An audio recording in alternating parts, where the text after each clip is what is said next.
আমি ভোরের রক্তিম সূর্যের আলোয় নিঃশব্দে হেঁটে চলি বহমান নদীর তীরে।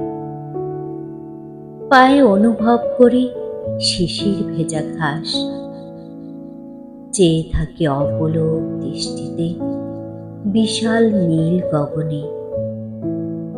নদীর দুই ধারে দেখি সাদা কাশফুলের ঢেউ, পাখির শব্দে ভাঙে সারি সারি ঘুমন্ত গাছের পাতা। বাতাসে ভেসে আসে শিউলি ফুলের গন্ধ। আমি দাঁড়িয়ে আছি একা, চারপাশের নিস্তব্ধতা, কোনো সারা শব্দ নেই। মনে হয় প্রকৃতি আমার সঙ্গে কথা বলছে। আমার সামনে দিয়ে যে নদী বয়ে গেছে, মৃদু ঢেউয়ের আকাশে নীল ছায়া পড়েছে সেখানে। পূর্ব দিগন্তে নদীর ওপারে সদ্য সূর্যটা উঁকি দিচ্ছে, ঝলমল ঝলমল করে আলো ছড়াচ্ছে চারিদিকে।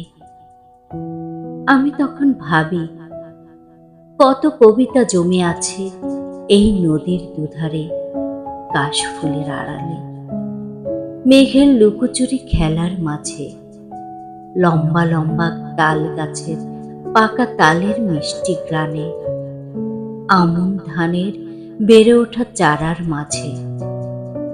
কিছু বলা হয় না, কিছু শোনা হয় না, তবু মনে হয় সবই যেন আমারই কথা, আমারই কবিতা।